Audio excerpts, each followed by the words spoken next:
All right, so All right. welcome, Mike Griffin, to our AMA here at the Coach Thank you Equal for having Membership me. Lounge. So how's everything going there in Vietnam? It's going pretty well. Really about as good as can be expected or imagined, or as good as I could hope for. So, Oh, that's good. yeah, good. How are you guys doing with the coronavirus situation? Well, about as good as anywhere. There's been zero deaths, Oh, wow. um, and say around 300-400 cases only, and as far as I'm concerned, they did a really great job. Um, there was no community transfer for 100 Really? days, and then just in the last 2 days there were two cases that came up. Oh, wow. So it's a little bit curious how that might have happened. Right, i, right. I won't speculate, but so that was kind of interesting and whatever. But like Vietnam, they had a very strong lockdown for 2 3 weeks Hmm. and really handled things very well. And then things pretty much opened. Like I was on a plane 2 weeks Oh, ago. wow. I was on a cramped bus yesterday. um, so That's cool. I've been very impressed with how they handled it here. And of course Korea as well. Obviously there was some outbreaks early, and it's kind of, I don't know how much we want to talk about this, Lindsay, but I was very proud of Korea as a person who lived there for so long. Oh, Like, yeah. kind of is my second home. Sort of, it's like, okay, you guys are doing well enough. Right, Obviously, right. tragically, people Absolutely. are dying in everywhere. But that was the feeling I had for Korea, was pride. Me too, definitely. I'm really glad to be here rather than home in the United States. I will definitely say that. But I was speaking with a Vietnamese grandfather yesterday, 2 days ago, on a boat, um, uh, and he said, "Oh, you're from America. You must be so happy to be here." And I was like, "Yep, yep." yeah, yeah, it's so true. And he was being polite and nice, but I was like, "Yeah, you are exactly right." Uh, Which state are you from, Mike? Connecticut, Oh, okay. Oh, that's cool. Where in Connecticut? right on the Mass border, very small town, Somers, Connecticut. Okay. I If you don't know, think. if you might know Enfield on Route 91, if you I ever think. went from like New York to Boston by car. Oh, yeah, yeah, definitely. Well, I have good friends who live in Litchfield, so I'm always curious Oh, okay. if people live anywhere near them. But anyway, Well, that's it's neither here nor there. anywhere is near in Connecticut. Everything is 90 minutes drive maximum. Right, right. Did you do your undergraduate work there? No, actually, I did in Maine. Okay, where'd you go in Maine? I went to the University of Maine Okay, in Orono. okay, very cool. So I'm very much a small town boy. Uh, Not so in much growing these up in days, right? not so much these days, growing up in rural Connecticut, and then went to college in rural Maine. Wow. um, and then when I went to Korea in 2000, I wanted to go to a small city, and the first place I went to was Chinju. Okay, so that's pretty small Well, by by Korea Korea standards it's standards. very small, right? But it was 350,000 people or something. It's bigger than, say, Hartford, Connecticut, or Right. anywhere. Anywhere. I mean, of course I've been to cities, but it was like, this is a small city. Okay. That's cool. Well, that's actually a really nice introduction to my first question, which is how did you get involved in ELT in the first place? Well, we have an hour. I'll give you the medium version. Okay. Um, this is a mostly true story. I'm not going to lie to you, but there might be a little bit of exaggeration or like a little bit Oh. of creativity after the fact. But Are we going to in play two truths and a lie with it? it's mostly true. It's mostly true. There's nothing that's like, there's no direct lie. But in 1999, I studied abroad in Spain, Okay. Wow. and I loved it so much. I had a great time, and it was really a fantastic experience. Um, and in that time, I had a short weekend trip to Morocco. Ooh. And the people that I went with, it was kind of a weird situation, but it's not suitable for this recording. But I want to hear it anyway, afterwards, I after went we with stop like recording. I went with like five people I didn't know very well. Mhm. Um, so like friends of friends, and they they approached me because they wanted to go with a man, because they didn't know any men that wanted to go, and they wanted to feel a little bit safer to go along with a man. And so I said, fine, that sounds great. And when I went, I had a really amazing time, and I didn't really hang out with the people that I went with. Where am I going with this? Okay, so in Morocco, on my little tour group, I made friends with all the people that were on the group. Among them was a Vietnamese American guy and his girlfriend. And we were exploring the city in Morocco, and everything was really fascinating, and so different from Spain, so different from the US. Like Spain and the US were different, but it wasn't like drastically different. And this was, so, to my mind at that time, this was some really different, like in the market in Morocco. And at one moment, a guy came up to us trying to sell a belt. Mm-hmm. He's trying to sell us this belt, and he tries in English, and we pretend we don't speak English. And then he goes to German, and we didn't speak German, so that was easy to pretend we didn't speak German. And Spanish, we were studying Spanish, we pretend, all this pretend. And then my friend starts speaking Vietnamese to me. Oh. to get the guy to go away, like we're speaking a language that you don't know, Mr. Belt Seller. And this whole experience was just so fascinating. I was like, I can't go back. Like, I don't want to say that I based my whole life decision on like 5 minutes of rebuffing the belt seller in the markets of Morocco, but maybe I did. And then when I went back to college, I had like 1 semester left, and I had other kind of plans. I wanted to go to law school. I wanted to do other things or whatever. And then I was like, I just need to see the world, however that happens, however that plays out. And again, so this was 1999, and I took an ESL class as part of, like, I don't even know if I got undergraduate credits or graduate credits or whatever. I just took a class, and it was fascinating and interesting, and I learned a lot. And I was like, yeah, this is it. This is what I want to do. And then I just sent off a bunch of emails around the world. And Korea was a place that kind of caught my attention because at that time, Japan was pretty widely known. Mm-hmm. It was like the done thing, to go to Japan. Right. And I was not, for whatever reason, Japan didn't really interest me in that way. And Korea was like, wow, this is very different. And I really had no idea what to expect or whatever. So I sent off a bunch of emails, and then it's quite rude, actually. All my housemates were getting phone calls at all hours of the day. Mr. Kim from Daegu was calling. Mr. Park from Gwangju was on the horn, wants to talk to Michael. So all these, like, they were just trying to do phone interviews very quickly, I don't know if this was the era when the sort of Hagwon owners were desperate to hire. Were they mostly Hagwon owners? Yeah. People calling? Okay. Yeah. And so then I decided on Shinju. That's the medium version of the story. I guess I should also say, like, I became really interested in teaching in that like very short last 6 months of undergraduate. That's really interesting. And now I have so many more questions for you. I'm ready. All right, so I'm curious. When the belt seller came up to you and your friend started speaking Vietnamese to you, how did you play along with that? Nodding and disagreeing, shaking my head in disagreement. Okay. So he was just telling me a story about some food or something. Mm-hmm. Okay, and so you didn't actually have to respond in Vietnamese. You just agreed with him. I didn't want to do any sort of mimicry or anything. No, of course not. That would have been really awkward. Which is why I was curious. Did you ever wind up? I was just like, he just went on this long tangent. I think he told a story or something. Oh, that's funny. Do you keep in touch with him now? No, I was just thinking about that yesterday. Actually, it's funny you ask. I was just thinking, like, how could I find this guy? I mean, it's been a while. But no. Yeah. Interesting. So had you actually applied to law school at the time that you had gone abroad? No. I that was kind of hopefully coming later.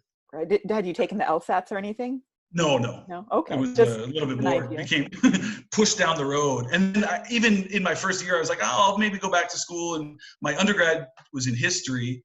And I thought, oh, maybe I'll go back to school for that. I don't know. And then this might be interesting as well. At that time, I had a 5-year plan, was to live in 5 different countries in 5 different regions. Oh, wow. Around the world, and then sort of get back to real life and whatever that means or meant. So my plan was 5 years in 5 places, and then settle down, buckle down, and have a real life. Those plans never work out. They never work out. So 3 years later, I left Korea for the first time, really. Oh, really? So you were in Korea from 2000 till like 2003? Mm-hmm. Exactly. And where'd you go after that? I know you came back here. I did. That's true. I traveled for about a year, mostly in Asia. This is actually pretty funny to think about all the kind of hindsight that didn't come true. I was like, okay, I'm never going to be in Asia again, of course. So I might as well travel as much as I can in Asia. Hello, Rhett. In this time. So that was 2003. I think I actually said the phrase, close the book on Asia and then move on elsewhere. Mm-hmm. Didn't quite happen, of course. Oh, I know about moving on too. Yeah, we were just talking about how those plans never pan out. It sounded so clever. 5 years, 5 countries, just bang, bang, bang, and then really get into being a grown-up. Right. So, but then did you come directly back to Korea after that? After traveling around? After traveling, no. In that traveling time, I actually did some, this is crazy. I did some summer camps and winter camps in Korea, in like these kind of immersion camps. Okay. And then I hung around Korea a little bit. I was on a soccer team, and we were fighting for the championship of the foreign league in Busan. So I was like, after summer camp, I was like a tourist, I guess. And then I stayed on my buddy's couch and wanted to see through the the championship in the soccer league. Are you that guy who stayed on that couch that one time? Oh, I've stayed on a lot of couches, Rhett. A lot of couches. And then after that, I traveled some more. And then in 2004, I did my CELTA, again, with this kind of like, okay, now maybe I'll be a little serious about this career and give kind of as a taste. If I really like this, maybe I'll do a master's or not. Like, it's only a month, whatever. And by that point, I'd already been teaching for 3 years. And in undergrad, I randomly wrote a thesis about ESL, EFL as part of my program. It was a little bit flexible. I don't know how I managed to do that without really teaching or anything, but that was kind of part of my background. And then, so the CELTA was like a little taste and kind of testing to see if I wanted to go further in that career. And then I went to Japan. And I worked for this company that was kind of a peculiar business model, but they outsource teachers to go to universities, especially native teachers. And they're like, the contract that they offered at that time was like 3 months, and they would give you the curriculum. And he's like, they would actually literally sell the curriculum to the colleges, like, on day 14, you're going to be doing present perfect or whatever, and a foreigner, probably a white person, in a tie will be delivering this. So if you buy our program, this is what you get. So it's very like regimented program. And that was kind of interesting. And I did that. So then in like 2004 and 5, I was on this kind of circle of Korea immersion camps, Japan 3-month outsourced instructor, and travel. So basically I was like 3 months, 1 month, 3 months, 1 month, and that I did that for almost like 3 years. Oh, wow. Kind of, not every term, not every time, but it was quite a thing of really a lot of living out of one suitcase for quite a long time. So did the programs, I imagine the winter camps provided accommodation. What about the 3-month stints? Oh, they also provided accommodation, yes. So I wanted to mention the part of their package was that they would fly you from wherever you are to Japan and then fly you home to your country of residence, to your place of residence, or fly you back to where you had been. So for someone who was really obsessed with traveling, it was quite great. Like I was, on the beach in Thailand and it was like, oh, I got to work next week. Okay. I guess I bought it and they reimbursed me. So I get my ticket from Bangkok to Tokyo and then Tokyo to New York. Wow. So work for 3 months to get the free ticket. It was pretty all set. And then it was in New York or Maine or Connecticut or wherever. And then the next couple months later, go and do that sort of thing in reverse. That sounds amazing, actually. Do you know if they're still it was quite something. I always thought about it for Korea. I actually don't like the regimented nature of that kind of thing. But it was an interesting situation. It was an interesting job. I did that in Korea my first 5 years. They always flew me to and from my Hagwon, and they wanted me back, so I always took a vacation home, left the country, back to Canada, went and had fun with my friends and family, and then they flew me right back. And then my final year, I actually said to them, I'm like, listen, normally you give me this, this, and this. I don't want this. Instead, I want a reimbursed package of money. You give me that, and I'll stay on without a vacation. I'd use that money, paid off my student loans, 5 years, boom, I nailed out like $50,000 worth of student debt.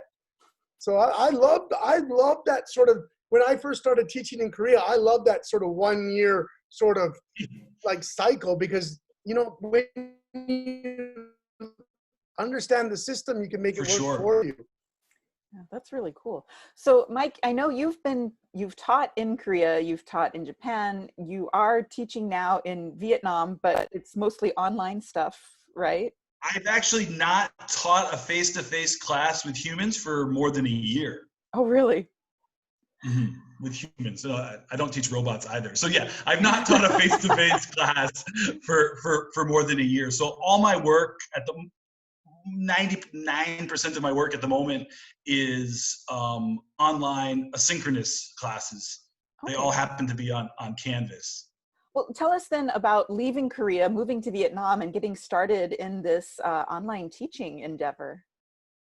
Okay. So the online teaching, I actually started in 2017 when I was still in Korea. Okay. And it was hired through World Learning. You might know SIT. Oh, sure. Yeah. So SIT, World Learning, is kind of the parent company of SIT. I don't know if company is the right word, but you catch my drift. And so I'm a licensed trainer for SIT in their TESOL certificate. And sort of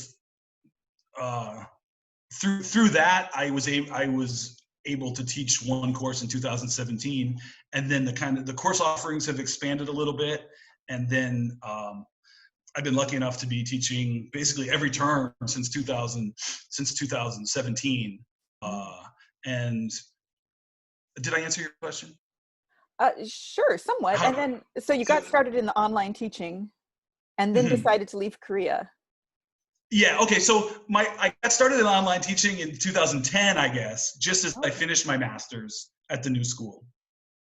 Okay.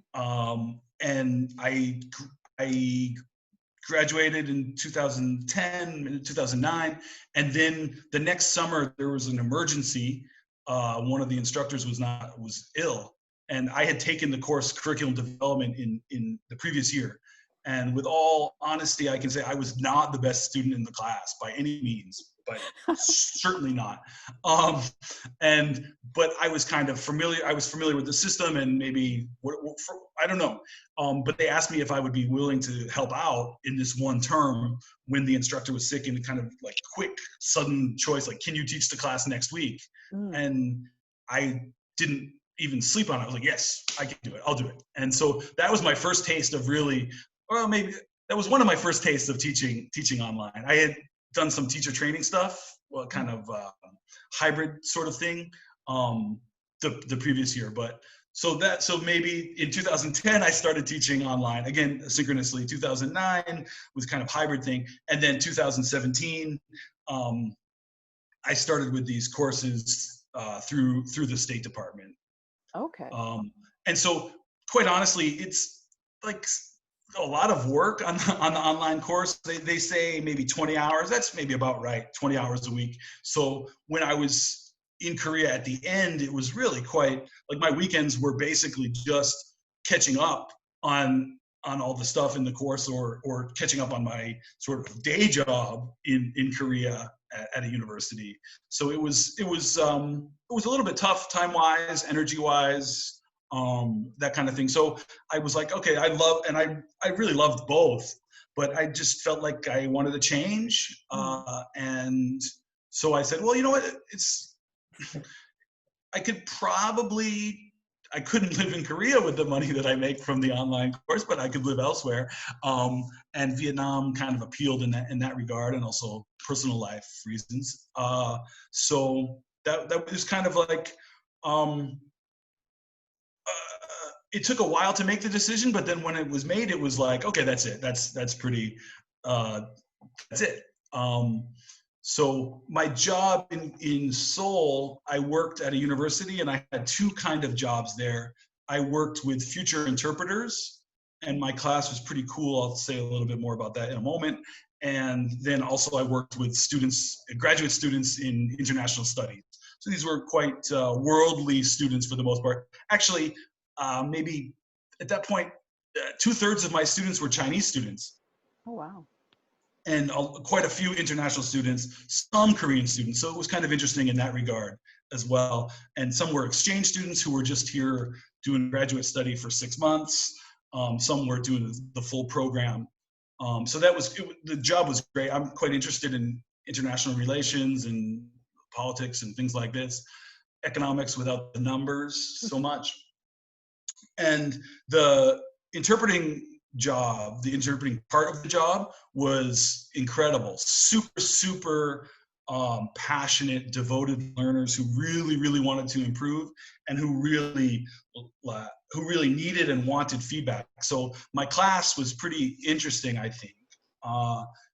The class went like this. One student would come prepared with a speech in Korean. Mm-hmm. And the student would explain some tricky terms or the context of the speech, and then they would read the speech in Korean, and not everyone, 4 people would simultaneously interpret. Oh, wow. In the back of the room, there were booths, like a conference. There was these interpreting booths, and I would listen to all 4 of them, well, not at once, but in succession, and sort of then deliver my feedback based on what I'd heard. And they would one person would listen to the person interpreting, and they would kind of check in and give feedback and sort of raise questions. And then we had this kind of open plenary thing where I would give my comments, answer questions, sort of adjudicate debates about the finer points of grammar of what came up. And it was really fascinating. I really loved that job in many ways. Because I was always learning about Korea. I was learning expressions. I was learning what was happening, what the government was promoting, and I could tell you more than I need to tell you about the 4th Industrial Revolution. That sounds really cool. And that was for a university. Which university was it? Chungang University. Okay. Oh, that's very cool. And okay. Please. I was just going to ask, at what point did you start with the State Department Open program? Was it at overlapping at all? Oh yeah, that was 2017. So that overlapped. I started at Chungang in 2010. Okay. And so that overlap started in 2017. Previously, in quite a few summers, I did some teacher training things with Korean public school teachers, especially in the summer and winter, but that was only partially online and totally separate from the State Department. Some part of that was SIT training courses for Korean teachers.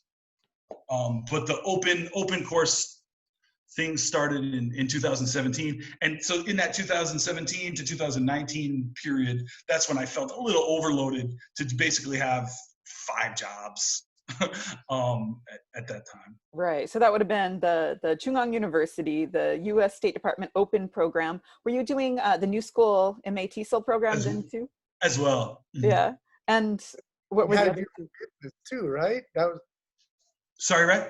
You did the book with Tim Thompson there, so that was another task on the plate. That's true. So I'm the editor-in-chief of a very small publishing company. And so I helped guide that book, or helped edit that book and give some feedback on that. So that was one job. Also, I do the New School TESOL blog, kind of curator, editor of that. So I always said I had 5 jobs. I'm struggling to think of what they were. I think you're up to about 6 right now, honestly. Oh, okay. Yeah, I think it's 5, yeah.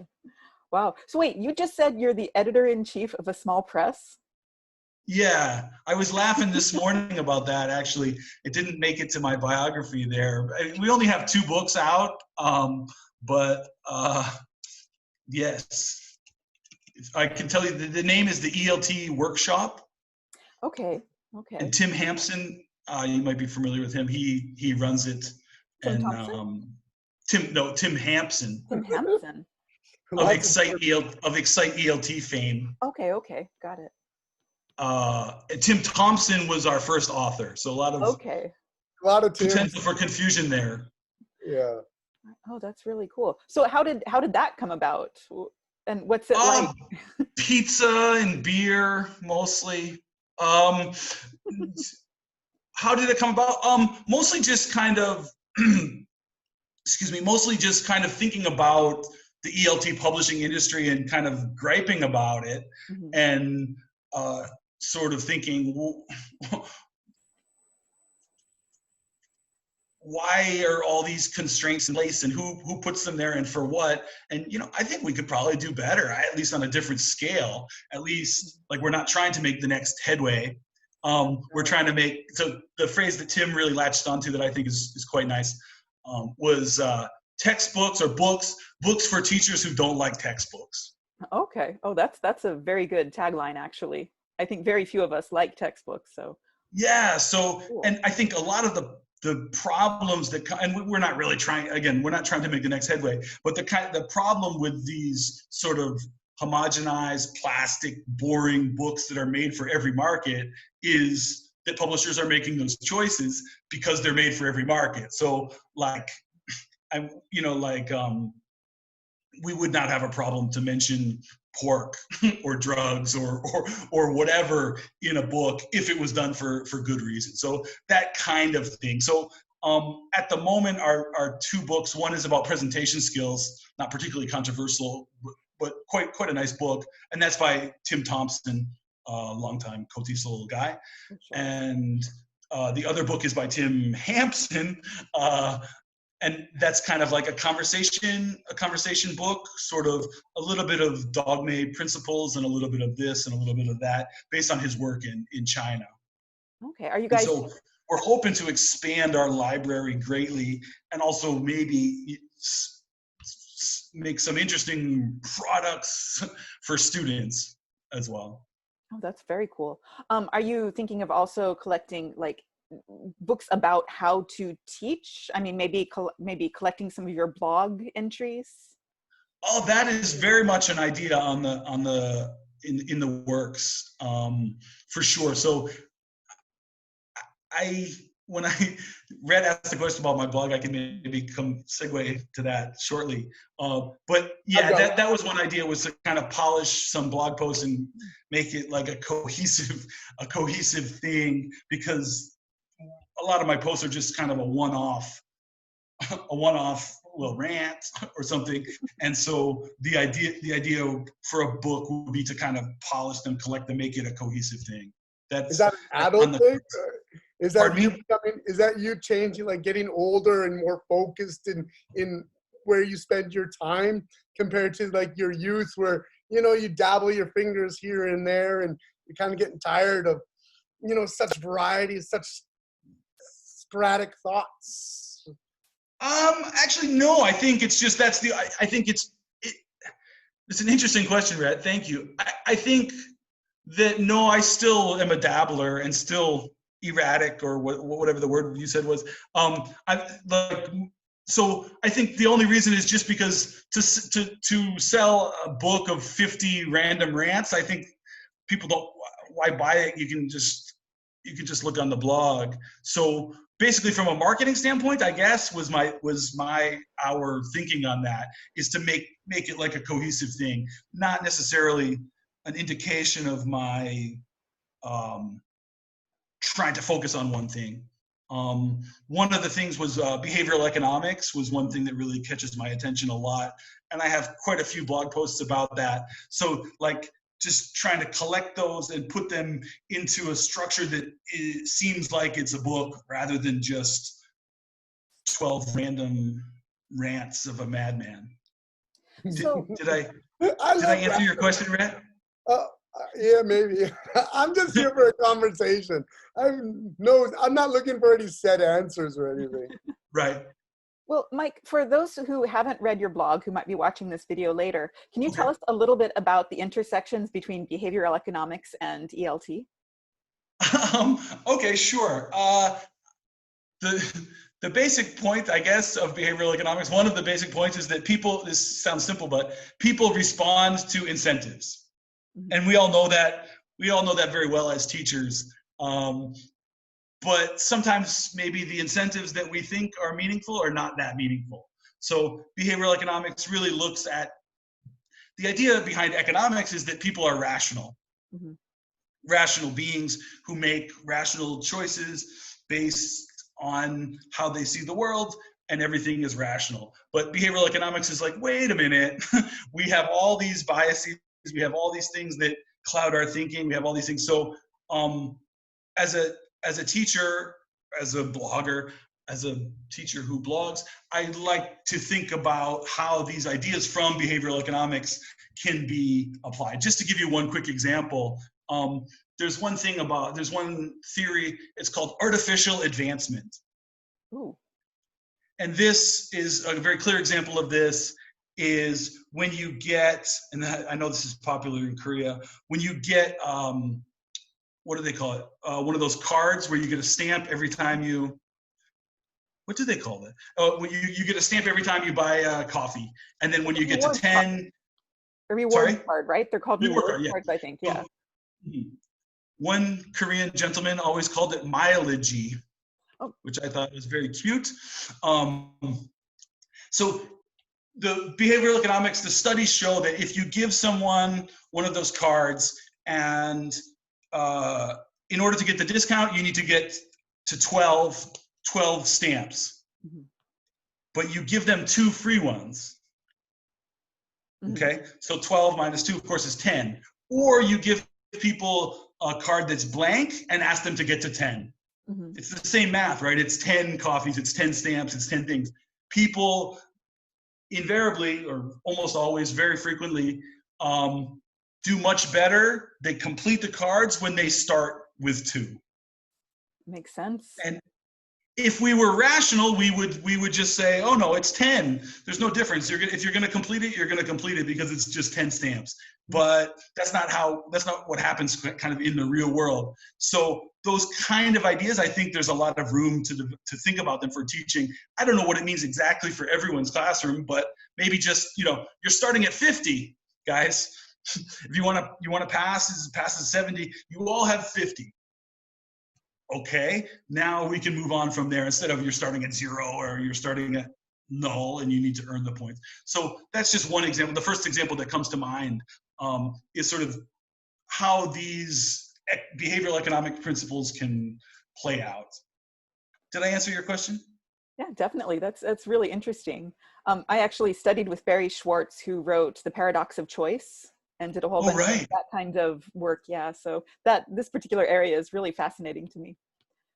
But when did you get started in blogging, Mike? And how did that come about? There's actually a co-TESOL connection to that. I guess it was 2011. Chuck Sandy was one of the speakers. I guess he was a keynote or a featured speaker or a plenary speaker. But he also gave a talk, that was not the plenary talk.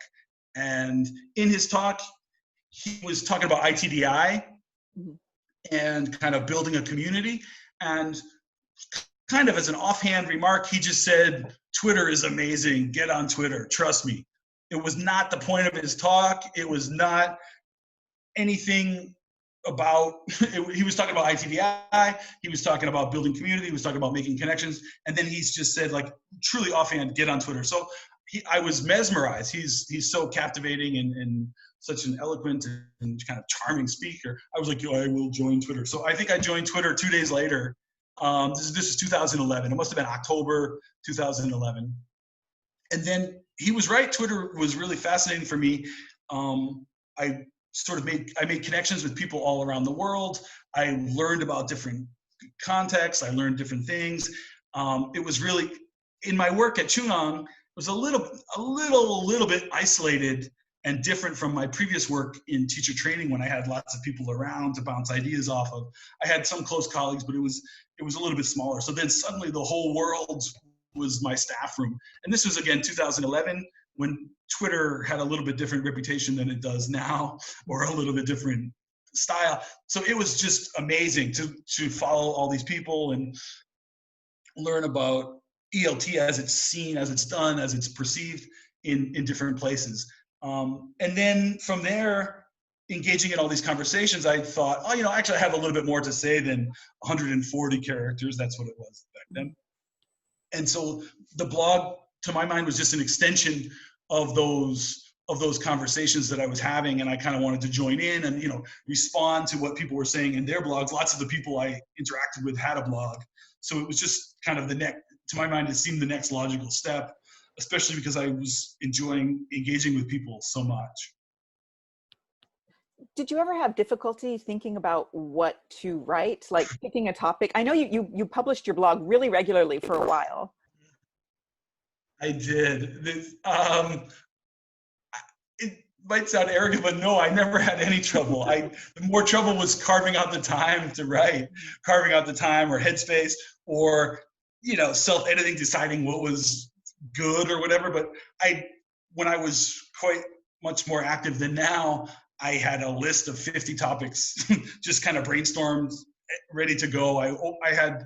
It's not the most efficient system, but I had on my Gmail, I had a draft, and anytime a topic or even just a title came to mind, I would add to this empty email to myself, this draft email. So it's strange to say, but no, more the problem was finding the discipline to write, or the time to write, or the time to engage more with other people's ideas or something. But I still have a long list of topics and titles. Some topics kind of, the world changed and the topic became kind of inappropriate. Like, just to give an example, like Louis C.K. I had this blog post like ready to just sit down and type about how he was so brilliant and how so great and so admirable and all this kind of thing, and how ELT could learn from him, because when he had his show, she's laughing, everyone who's listening, because he had a lot of scandals involving sexual harassment and other bad things. So my blog post that I almost wrote and just never got around to writing was like this idea: when he had his TV show, the network just paid him a set amount of money, and they had no oversight on the product that he produced. He said, "You give me this much, I'll give you 12 shows. You stay out, Suits." And I thought that was really amazing, and like really something that could be interesting for the ELT, especially publishing industry. So how would that work in the ELT industry and publishing industry? I don't know. So Pearson is like, wow, Rhett Burton is great. He's doing great stuff there. Rhett, we're going to need a book from you, but we're not going to tell you how to do it. No, We're so not. I actually have to do it all myself. I have to find my illustrator. I have to write my content. I have to put it up online, and then I have to find people who want to buy it. And then most people are stuck in their own little ways because that's what they know and trust and like. And then you realize that you've got a dice of 6 sides, and you don't know how to roll it or when to roll it, and it's tough business. Right. So, with Pearson's marketing or something like that, there could be some interplay there where big publishers just let people do their vision and keep the suits out of it. That's what I could be totally wrong, but that's sort of the vision that I was imagining.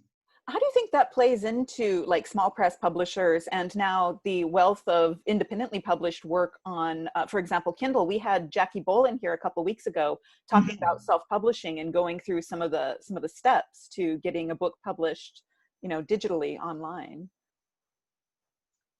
So what? Sorry, sir. What's the question? How do I? How does that vision of like a suit-free world for publishing mesh well with the like independent and self-publishing? That's well, I think it matches great. I think it's really good. I think a lot of times individuals don't have the reach and don't have sort of it doesn't seem valid. Parents don't want to buy a book from a couple of jokers, who are not Pearson or whatever. But I think it's great, and I think there's a lot of room for development. I think it'll continue to happen. That's very cool. Wasn't that said like 10 years ago too? So I'm curious on, it was said 10 years ago, and how has it even changed in the last 10 years? Because I don't really see too much evidence of people doing self-publishing in the EFL world, with the exception of the people that do and have for quite a long time. And I'm friends with a lot of them, and I love those people, but I see like there's not that much self-publishing being done by teachers here in South Korea, or at least not in the Hagwon industry. I really couldn't speak to that. I guess the question really is what hasn't changed. Everyone said there's going to be this revolution, and what hasn't made the revolution possible.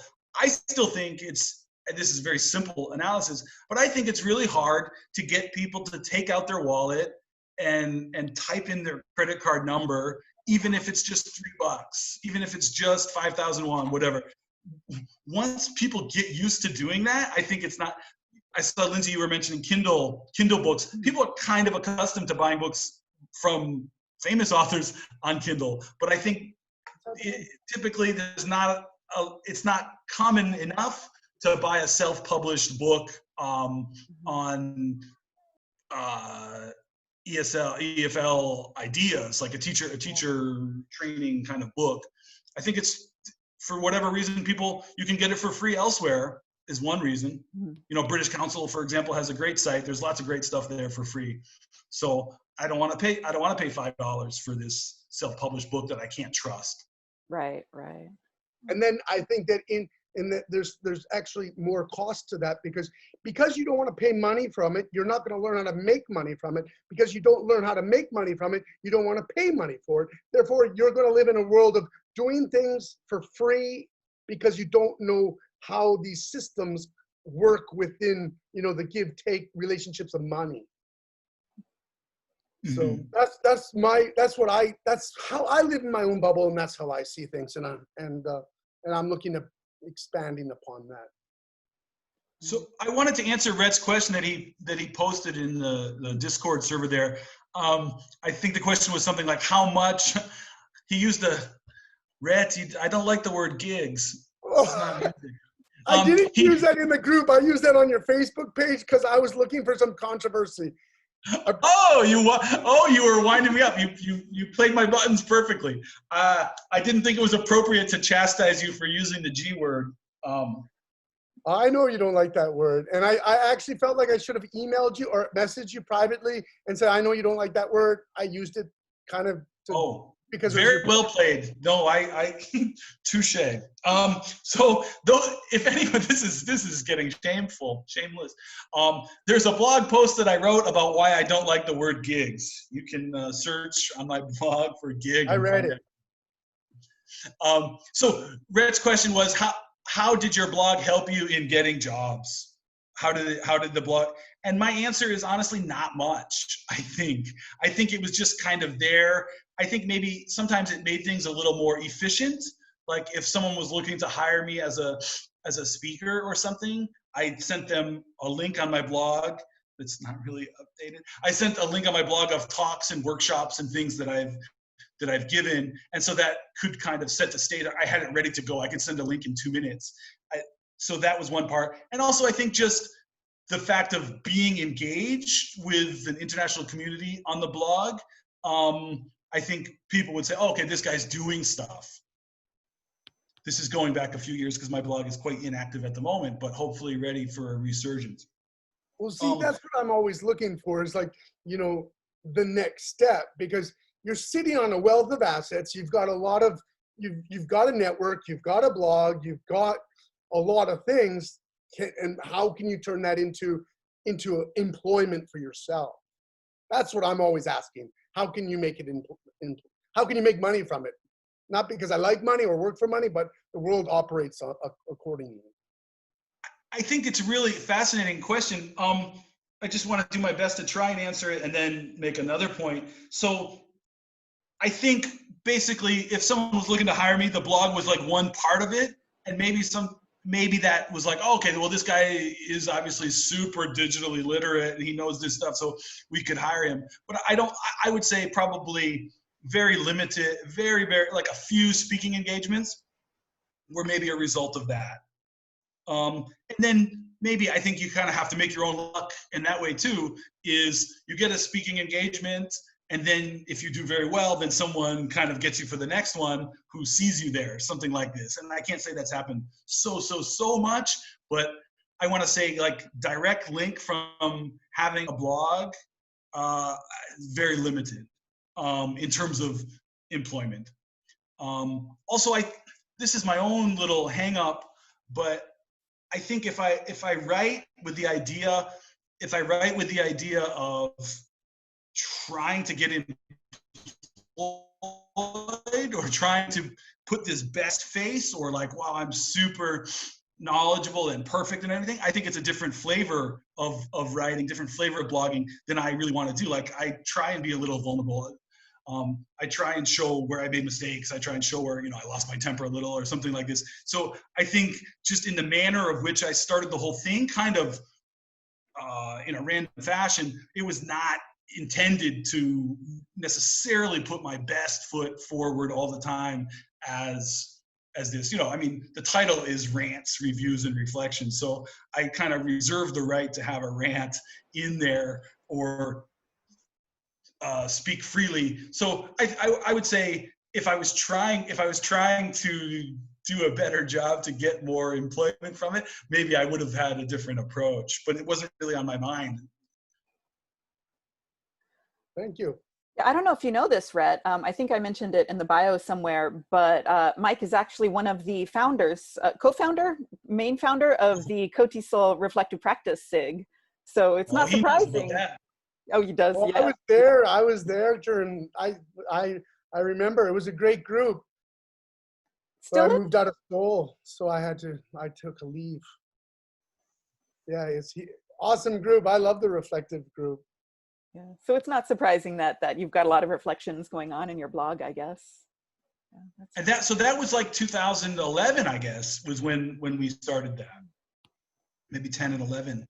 And that was super exciting. I really liked doing that and working with people. And the thing kind of, I won't take credit for it as though it was like completely my idea, but we had this thought that people don't really have a chance to sit down and talk productively about teaching in Korea. And even in Cotisol does a great job in many ways, but like this idea of exchanging real stories about your own teaching, I think maybe back then was happening less. So that was what we tried to fill this space a little bit. And, some ways successful, and it was really exciting for me at that time.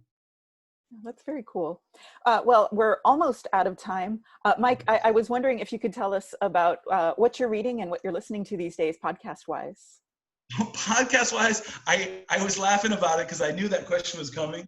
My podcast listening is so like narrow. It's NBA basketball podcast. Okay. And politics, especially maybe say 538 would be the most frequent. So there's one NBA podcast, I guess I'll recommend them. It's the Dunked On podcast. It's just it's guys, I should say people, but it's mostly guys. Two guys talking, and there's no frills. There's hardly segments. There's no like loud music. It's just two guys talking boringly about basketball and bringing up stats and really diving in. And not talking about what's going on Twitter and rumors and stuff, but just who's playing well. And this is my favorite podcast because it's so perfectly boring to help me calm down before bed. There's something to be said for soothing podcasts, definitely. And so, interestingly, as someone who's pretty obsessed with our field, I don't tell anybody from Teflologists but I don't really listen to ELT podcasts very much. For whatever reason, I go for a walk, go to the gym or whatever, go before bed. I kind of want to zone out a little bit rather than really engage. So I am a huge podcast fan and listener, but somehow not so much in our field. So are you reading anything interesting these days? The book I'm reading, just about to finish, is a kind of related to behavioral economics. It's about cheating and lying. I think it's called The Honest Truth About Honesty by Dan Ariely, Ariely. And he talks about sort of the theoretical background on the reasons people think that people cheat or lie or steal or whatever. And then he kind of breaks down how that might not be true. So because we're running out of time, I won't go into fine detail on it, but he, in sort of typical behavioral economics-ish fashion, he conducts a bunch of experiments on cheating, and the results are sort of counterintuitive and can help us see what might be behind it. I will give one example. So they conduct all these experiments where participants are allowed to cheat. They claim how many, they do some silly little test, and then they claim how many answers they got right out of 20. And that's actually not the experiment. The experiment is how many people lie about how many numbers they got right out of 20. So they have all these things like you can just put it through the paper shredder, and then you tell them your score, and you get money based on what your score was out of 20. Interesting. So what they say is basically lots of people fudge a little bit. Mm-hmm. The average fudge is like 3 answers out of 20 across the board everywhere. But when they play with the conditions, more people fudge. Oh, really? So the one example that comes to mind is one actor is hired to take the test, and he finishes, it's 20 questions, he finishes in 3 seconds and announces that he got 20. They set it up so that you can hear, everyone in the room can hear him announce. He says, yeah, I got 20 right out of 20. Please give me my $20. And in that condition where one person cheats and gets away with it, and it sort of sets the scene, so more cheating is allowed. More cheating happens because people perceive that it's allowed and fine. So I think this kind of thing has huge implications for teaching. Right. Oh my goodness. That's fascinating. So that's the book. I'd like to blog about it, but that's the book. One of the books I'm reading right now. The other one is Kingdom of Speech by Tom Wolfe, who wrote Bonfire of the Vanities. It's kind of maybe ELT related in that it's about evolution and how humans speak and other animals don't. He gets into some interesting bashing of Darwin that I never imagined or heard of. But so it's not exactly ELT related, but it's quite somehow maybe related and very interesting. That's cool. And I saw somewhere that you're actually preparing, as an Ask Me Anything, you're preparing for questions on 1970s baseball card collecting. So oh my goodness. Oh my gosh. If you had to choose between a 1971 Topps Steve Garvey rookie card and a 1975 Topps George Brett rookie card, which one would you choose? This is amazing, Lindsay. That's off to you. 75 is a really cool style. I don't know if the background is, so 75 is cool. Also Steve Garvey, I'm not into Steve Garvey too. He was more famous maybe because he was in LA and good looking and kind of charming. So I'll go with Brett every time. Okay, that's good to know. And I think, Nope. It's not worth interrupting you for my point about Mike Schmidt being the best third baseman of all time. Well, I was just going to wrap us up. That's a very legitimate point to add in there. One last question about something. It's a quick one. I borrowed this book once upon a time. It's yours, Mike. What should I do with it? Read it to the children. Can I send it to you, and can I regift it or regift it? Read it to the children. Do anything. I love that book. That's an amazing book. Yes, do something good with it. Okay, so for all intents and purposes, it now belongs to me. I can do whatever I want with it. Yes, sir. But it has to be something good. Don't burn it. No, I don't do that. I kept it because it's very precious. I still have it. All That's lovely. Yes. Great question. Okay, thank you for your permission. Thank you. Yeah, thanks so much for joining us today, Mike. It's always a pleasure to talk to you.